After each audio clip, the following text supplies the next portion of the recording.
d'ici et d'ailleurs et merci de nous accueillir dans votre demeure pour le numéro de ce jour. Et le Dieu qui triomphe est bien sur son plateau. Bonsoir à vous. Bonsoir Noula, bonsoir amis téléspectateurs de Témoignage d'ici et d'ailleurs. Encore une grande joie pour nous de retrouver nos fidèles téléspectateurs pour le numéro de ce jour. Tout à fait, et nous profitons de l'occasion pour saluer réellement ces nombreux téléspectateurs qui nous suivent partout dans le monde et qui ne cessent de nous écrire, qui nous appellent et en même temps qui se déplacent ici même à Impact TV pour donner les témoignages afin que toute la gloire soit à notre Dieu. Nous profitons de ce plateau-là pour saluer tous ceux qui sont au Mali, tous ceux qui sont en Côte d'Ivoire, ceux qui sont en Afrique, en Europe, ceux qui sont en Asie, ceux qui sont en Amérique, partout dans le monde. En tout cas, nous sommes très contents de les savoir devant leur petit écran. Oui, nous sommes dans l'année de notre triomphe en Christ. Et un thème récemment a été à bout puisque nous sortons fraîchement du séminaire de Pentecôte.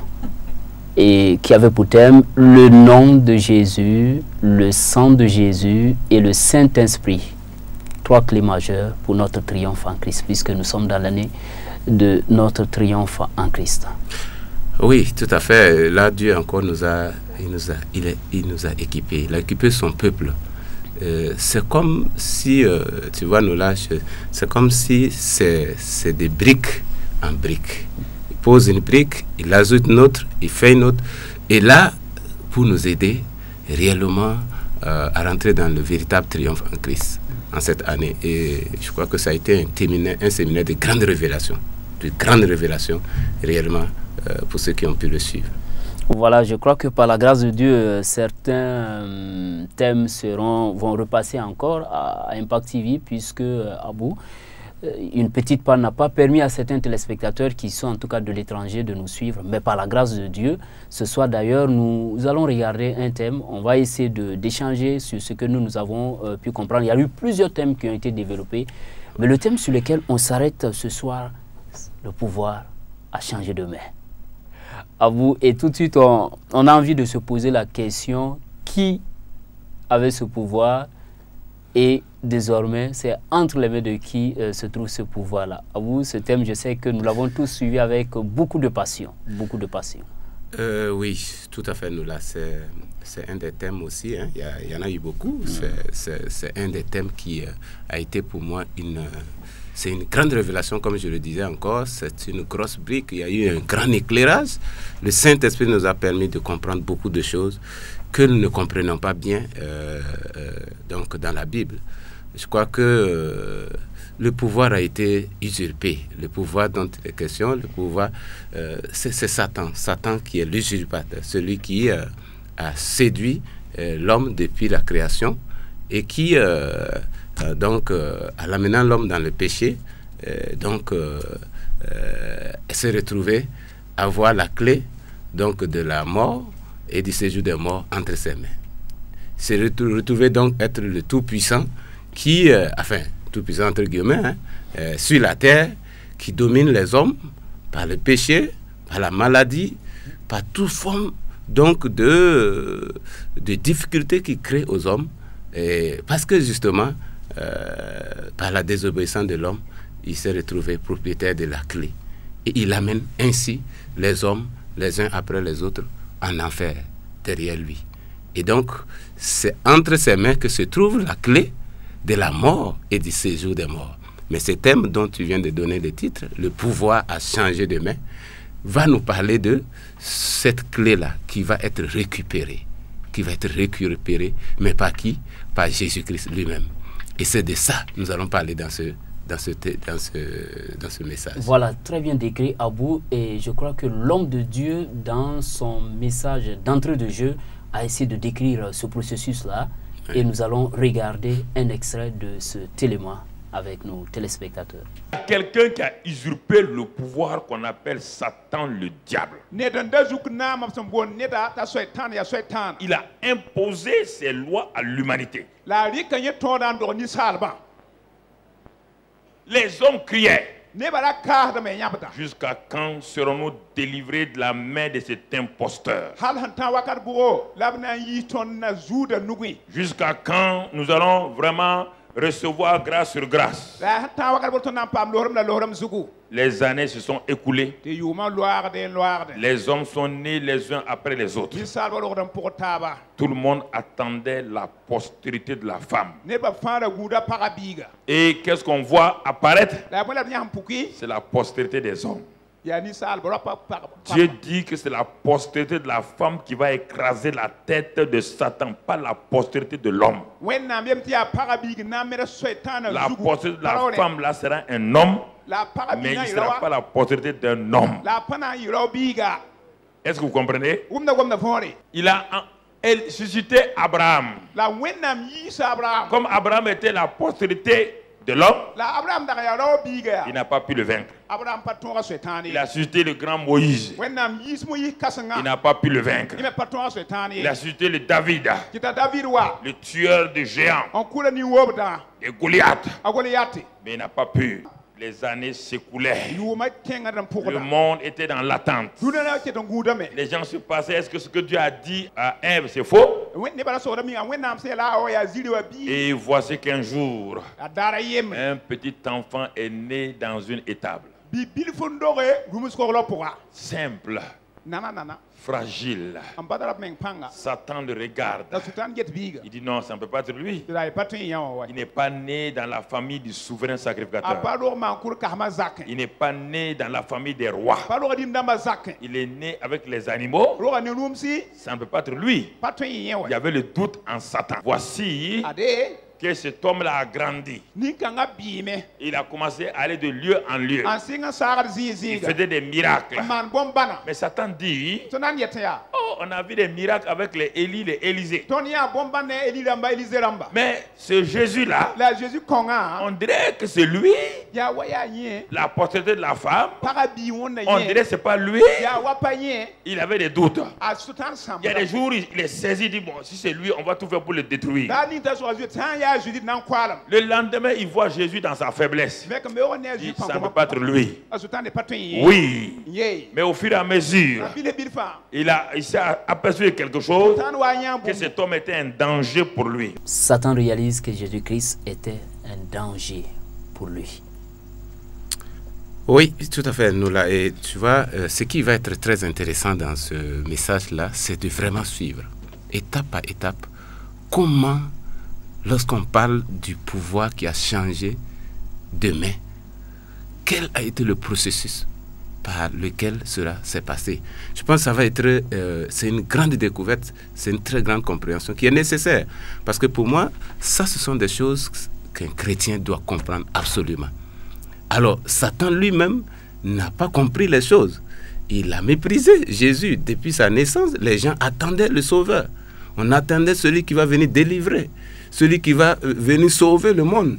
On attendait. Et on parle d'un certain Jésus qui est né. Et tu vois, ça crée un doute. Tantôt on croit que c'est lui, tantôt il ne sait pas, c'est pas lui. Et puis bon, voilà. Qu'est-ce qui va se passer? Comment est-ce que Jésus va réussir cette mission aussi importante? Alors que Satan, qui tient la clé entre ses mains, alors il ne veut pas bien évidemment, laisser cette clé-là. Alors, je crois que c'est là la grande découverte. Je pense que le danger qu'il commence à réaliser, sûrement et certainement, ça va s'accomplir. À vous, Jésus donc commence son ministère sur la terre et à un moment donné, le temps vient où il doit aller à la croix. Ah oui, ça doit être une conviction pour l'ennemi. Je dis bien pour l'ennemi que c'est fini. Ah oui, et c'est comme le disait un de nos invités ici il n'y a pas longtemps. Et il disait que lorsque Jésus est allé à la croix, lorsque lui il a lu dans la Bible que Jésus là, dont on parle, dont les chrétiens parlent, a été crucifié, bon, lui il s'est dit que au moins c'est une punition. Et c'est une leçon une fois pour toutes pour que les gens comprennent qu'on ne se lève pas pour dire qu'on est fils de Dieu. Il y a ce Fatogma de la Côte d'Ivoire qui donnait son témoignage. Et donc pour lui, dans sa compréhension naturelle, aller à la croix, c'est justement une punition, c'est une chose ignoble. Et justement en Israël, à l'époque, ceux qui étaient crucifiés à la croix, c'était les malfaiteurs, c'était les brigands, c'était les voleurs. C'était les gens de mauvaise vie qui étaient crucifiés. Et notre Jésus va être crucifié. Et c'est ça, c'est très important. La Bible dit que la sagesse de Dieu est une folie pour les hommes. Ce que Dieu fait, souvent, peut être méprisé. Il va utiliser des moyens, il va utiliser des stratégies, il va utiliser des voies qui peuvent être méprisées par les hommes. Et pourtant, il est sur la route d'accomplir ce qu'il veut accomplir. Le mystère de la croix, c'est absolument quelque chose d'important à découvrir pour tout chrétien. Donc on va regarder le deuxième extrait pour comprendre ce que l'homme de Dieu nous enseigne dans cet enseignement. Qui est ce Jésus-là qui ne découvre pas qui est ce Jésus? Alors quand il l'a fait crucifier, il l'a fait crucifier. Il a suscité les hommes religieux pour dire si tu étais le Fils de Dieu, le Messie, descends maintenant. Mais mon frère, Satan jubilait parce que il a fait tomber le premier Adam. Il a contrôlé l'humanité. Ce fameux Jésus qu'on a envoyé, même dont les chefs religieux de son peuple ne croient pas en lui, les sacrificateurs ne croient pas en lui, les prêtres ne croient pas en lui, les scribes ne croient pas en lui. Ça ne peut pas être vraiment le Messie. Il n'y a pas la majorité là. Le monde et les gens refusent. Et regarde autour de la croix comment on l'insulte. Les soldats l'insultaient. Les femmes pleuraient. Les magistrats disaient c'est bien fait. Les riches disaient c'est bien fait.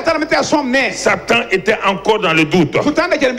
Mon ami Jésus a été crucifié. Satan dit c'est fini. J'ai vaincu le premier Adam. J'ai vaincu le deuxième Adam. Donc mon frère, c'est fini. La terre est sous mon contrôle parfait. Mon frère, ma soeur, il ne savait pas que l'homme qui a été crucifié là n'a pas été crucifié pour lui-même. Il a été crucifié pour l'humanité. Cet homme-là, quand Satan le regardait, il ne voyait pas que cet homme-là avait pris tous les péchés du monde entier. Il était incapable de voir les péchés du monde entier sur Jésus. Il n'a vu qu'un simple Jésus humain crucifié. Et quand Jésus dit mon Dieu, pourquoi m'as-tu... Vous avez vu? Vous avez vu? Voilà. Il dit là, c'est ça le mystère de la croix. Ah oui, je crois que c'est extrêmement important. Il dit que Satan, il était incapable de voir les péchés du monde sur Jésus. Il ne pouvait pas comprendre. Il ne pouvait pas comprendre que celui que l'on est en train de crucifier, celui qui est en train de dire mon Père, pourquoi m'as-tu abandonné? Mon Dieu, pourquoi m'as-tu abandonné? Il ne peut pas comprendre qu'il portait les péchés de toute l'humanité sur lui. Et ça, il faut le comprendre. Jésus, à la croix, il portait les péchés de toute l'humanité sur lui. Ça, c'est quelque chose d'important à saisir, nous, là. Tout à fait, parce que si cela n'est pas vrai, la suite ne sera pas vrai non plus. Oui, oui, parce que il avait les péchés sur lui. Il a été fait péché. Jésus a été fait péché. Et quand on pêche, il est évident que l'on meurt. Mais pas de la mort naturelle, mais justement de la mort éternelle, c'est-à-dire aller en enfer avec Satan. Donc il a été fait péché. Et je crois que ça, c'est quelque chose d'important. Oui. Il y a eu un temps où on suivait ce film qui passait dans beaucoup de pays, La Passion du Christ. Et des gens qui sont un peu très émotifs tombaient, pleuraient en voyant toute la souffrance et les coups qu'on infligeait Jésus-Christ. Et l'homme de Dieu l'a dit dans ce message, la mort de Jésus, on ne doit pas voir ça sur l'aspect physique. Il y a eu plus que cela, exactement comme tu as entendu. C'est la compréhension naturelle des choses. Exact. Et ça, c'est sentimental. C'est lorsqu'on, avec nos 5 sens, on veut regarder ces choses-là. Justement, c'est comme quelqu'un qui est en train de subir une souffrance, vraiment une défaite. Oui, il souffrait. Et il y avait un grand but derrière tout ça. Oui. Il portait les péchés. Satan était incapable. Satan, il ne pouvait pas voir qu'il portait tous les péchés sur lui. Et donc, même les femmes pleuraient. Même dans le film, tu vois, il y a beaucoup de gens qui pleurent. Et donc, quand on suit ce film-là, ils enlèvent les mouchoirs. Mais il faut aller au-delà de ça. Aujourd'hui, on ne peut pas être en train de pleurer en regardant le film de Jésus. Si on est à ce niveau, on n'a rien compris. On n'a absolument rien compris. Mais Abou, l'homme de Dieu nous fait découvrir la suite quand Jésus-Christ est maintenant en enfer. On va regarder ça aussi. Pourquoi il est devenu péché? Car l'âme qui pêche. Et le péché va où toujours? Le péché rentre où? La fin du péché c'est où? L'enfer. Mon frère, c'est pas la mort physique. Parce que la mort physique n'amène pas quelqu'un en enfer obligatoirement. Nous allons mourir physiquement, nous allons partir au paradis. Mais ce n'est pas la mort physique. Il ne savait pas que cet homme-là qui est devenu péché, alors il a dit, la Bible même dit que l'âme qui a péché là va aller où? C'est elle qui mourra la mort spirituelle. Il a pris Jésus. Jésus a remis son esprit au Père. Son corps est tombé dans le tombeau de Joseph d'Arimathée. Il a dit, l'âme qui a péché, ton âme est devenue péché, je t'amène. C'était le moyen, c'était comme ça que Dieu, parce que Jésus ne pouvait pas rentrer en enfer. Sans péché, on ne rentre pas en enfer. Comment va-t-il rentrer en enfer? C'est ça que le Père et le Fils et le Saint-Esprit ont fait, ce qu'on appelle dans l'armée, ils ont fait camouflage. Le Père, le Fils, le Saint-Esprit ont fait ce que l'on appelle camouflage dans l'armée. Non, c'est tout à fait extraordinaire. Et c'est très bien dit. Quand je vois l'homme de Dieu, la manière dont il nous fait comprendre cette partie, je rends grâce à Dieu pour la révélation que Dieu lui donne. Mais écoute, Satan est tombé dans son propre piège, j'allais dire. Ça veut dire que, c'est comme notre Père le dit, Père spirituel le dit, il connaît la parole de Dieu. La parole dit que l'âme qui pêche, c'est elle qui mourra. Donc pour lui, il faut appliquer ça à Jésus. Il faut l'amener en enfer. Donc son âme va en enfer. Mais il ne sait pas que c'est la voie par laquelle Jésus va justement atteindre le but, le programme que Dieu a là, pour l'humanité là, va s'accomplir ici. Ils font un camouflage, comme le Père le dit. Il a été fait pécher et donc il va aller en enfer. Alors l'enfer, c'est qui est là-bas? C'est Satan. Il est là-bas avec quoi? Avec la clé. La clé de la mort et du séjour des morts. Jésus va aller en enfer là-bas. Qui a fait qu'il a le pouvoir. Oui. Il avait le pouvoir sur la terre. Sur la terre. Comme tu l'as dit au départ. Tout à fait. Et ça, c'est une réalité spirituelle qui a prévalu jusqu'alors. Jusqu'à ce que Jésus aille. Jusqu'à ce qu'il soit mis à la croix. Qu'il soit mis à mort. Qu'il soit enterré. Et qu'il aille maintenant. Son âme aille en enfer. Et donc, il va aller faire quoi en enfer? Il va aller faire quoi? Son âme en enfer? C'est l'âme de Jésus en enfer? Et nous là. C'est là toute la question. Ah oui, et quand on écoute le message, on voit que ça a dû créer, l'homme de Dieu le raconte avec, avec excellence, mais c'est comme une bombe qui est arrivée en enfer. C'est comme Satan qui amène une bombe dans son propre camp. Dans son propre camp. Un danger dans son propre camp. Alors qu'il croit qu'il avait tout était fini. Il avait tout pris. Il avait maintenant eu le premier Adam et il a eu le deuxième Adam. C'est terminé. Abou, voilà. Nous l'avons dit, le thème, le nom de Jésus, le sang de Jésus et le Saint-Esprit. Ouais. 3 clés majeures. On va arriver au point culminant dans ce message sur le pouvoir à changer de main et on va voir quelqu'un qui entre en scène. L'extrait qui suit nous permettra de le comprendre si tu le permets bien. On va regarder cet extrait-là. Le pouvoir a changé de...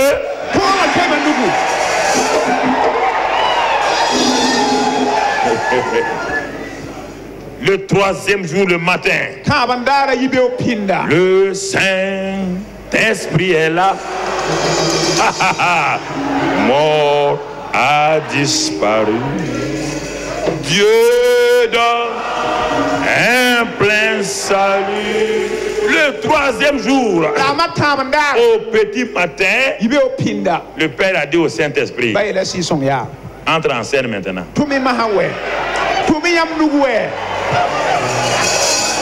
Il dit, Puissance divine. Puissance divine. Puissance de résurrection. Rendre. Esprit de vie. Le Saint-Esprit a quitté le ciel. Rapidement. Les anges le suivent. Il dit il y a fête aujourd'hui en enfer.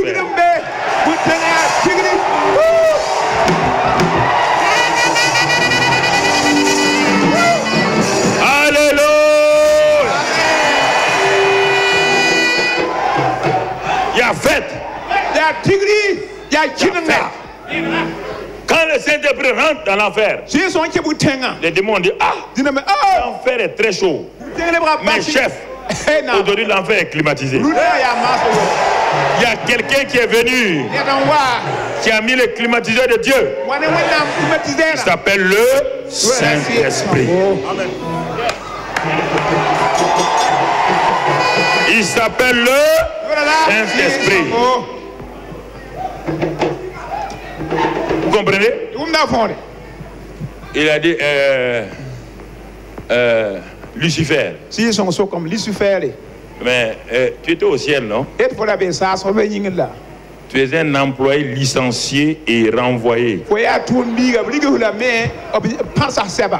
Un ouvrier licencié et renvoyé n'a pas de pouvoir. Il dit Jésus. Lève-toi, on va partir. Lève-toi. Quand Jésus voulait sortir, il se tourne. Il dit Saint-Esprit, attends un peu. Le pouvoir doit changer de. Le pouvoir doit changer de. Il dit à Satan, ce qui te donnait le pouvoir là, c'était quoi? La clé de la mort et dit, donne-moi la clé. C'est pourquoi dans Apocalypse, il dit j'étais mort. Je suis maintenant et j'ai quoi? Il a eu ça où? Là-bas. Le pouvoir a changé de. Depuis ces jours-là, le pouvoir a changé de. Est-ce que Satan a clé encore? Est-ce que Satan a pouvoir encore? Il est devenu un maquisard. Et les maquisards vivent de ruses et de pièges. Voilà sa force contre nous. Il n'a pas de puissance, mais il a la ruse. Il n'a pas de puissance. Et Jésus s'est tourné vers nous. Il dit mes enfants, tout pouvoir, pouvoir absolu. Absolu. Parce que si tu ne crois pas, il faut démissionner. Si tu ne crois pas ça là, tu n'as pas ta place. Tu vas faire quoi? Si tout pouvoir n'a pas été donné à Jésus, tu fais quoi dans le ministère? Où? Dans le? Et en où? Il a dit, bon, on va laisser à Satan, il n'a qu'à régner dans son enfer là-bas, on n'a pas besoin de puisqu'il n'a même plus la clé. Bien sûr, il est là-bas. Jusqu'à ce qu'on règle son problème. Et c'est Jésus qui va régler le problème de Satan. Qui va le prendre, l'enfermer? C'est qui? Un ange. Jésus n'a pas le temps pour enfermer Satan. Et c'est pourquoi il t'a donné le pouvoir pour que toi et moi, un homme qui l'a fatigué, toi aussi, tu prennes ta revanche sur lui. Nous avons désormais la capacité de prendre la revanche sur le diable. Ah oui. Ah oui. Je suis... nous là, je ne sais pas comment... ce que je ressens est énorme. C'est-à-dire, on voit, on comprend. C'est une grande révélation. Et regarde le rôle, comment le Saint-Esprit est entré en jeu. Quand on lit dans la Bible que si l'Esprit de celui qui a ressuscité Jésus-Christ habite en vous, c'est le même Saint-Esprit en nous. C'est le Saint-Esprit qui est venu en jeu et qui est venu en scène. Alors, et pour la première fois, les démons ont bénéficié de la climatisation. De la climatisation. L'homme de Dieu le dit, une fête en enfer. Une fête en enfer. Mais je crois que il faut y croire clairement. Je crois que ça, c'est extrêmement important de mon point de vue. Le Saint-Esprit, c'est lui qui est entré en scène et Jésus est ressuscité. Mais il le dit clairement qu'avant que Jésus n'aille, il s'est arrêté. Il dit à Satan, donne-moi la clé. Parce qu'on a parlé depuis le début que la clé était entre les mains de Satan. Et c'est ça qui faisait son pouvoir d'ailleurs. Voilà. Maintenant, il est important qu'on le sache une fois pour toutes. La clé de la mort et du séjour des morts n'est plus entre les mains de Satan. C'est fini. Depuis que Jésus-Christ est ressuscité, c'est terminé. Ça, c'est important. C'est un fait majeur, je crois, nous là, qu'on doit souligner. La clé est entre les mains d'une personne, c'est Jésus-Christ. Mais, et en plus, il a fait une conclusion importante. Jésus s'est arrêté. Il dit, maintenant, tout pouvoir m'a été donné dans le ciel et sur la terre. Et ce même pouvoir, il dit qu'il nous le donne. Je vous donne le pouvoir à vous aussi de marcher sur les serpents. Il a dit ainsi sur les dans scorpions. Luc 10, 19. Voilà. Et c'est toute la puissance de l'ennemi. Il nous a donné, nous aussi, ce même pouvoir-là. Je crois que c'est extraordinaire, nous, là. Ce qui s'est passé par la mort et la résurrection de Christ et le Saint-Esprit, ce qu'il a fait. Abou, tu saluais au début les téléspectateurs du Mali, de la Côte d'Ivoire, et je crois que ces CD-là sont à commander absolument. Non, c'est clair. Absolument. Ça, écoute, moi j'ai suivi cet enseignement-là en direct. Je l'ai suivi. Lorsque je l'ai réécouté, non, je n'ai pas eu l'impression que j'avais compris. Lorsque je réécoute encore, même quand on va finir là, moi je vais réécouter encore. Ça dit qu'il ne faut pas s'amuser avec ça. Il faut comprendre la parole de Dieu. Il faut comprendre ce qui s'est passé. C'est les fondamentaux de la vie chrétienne, si je vais m'exprimer ainsi. Et donc, c'est des choses à prendre absolument au sérieux. Le pouvoir n'est plus entre les mains de Satan. C'est entre les mains de Jésus. Et Jésus nous a donné ce pouvoir délégué. Qu'est-ce que...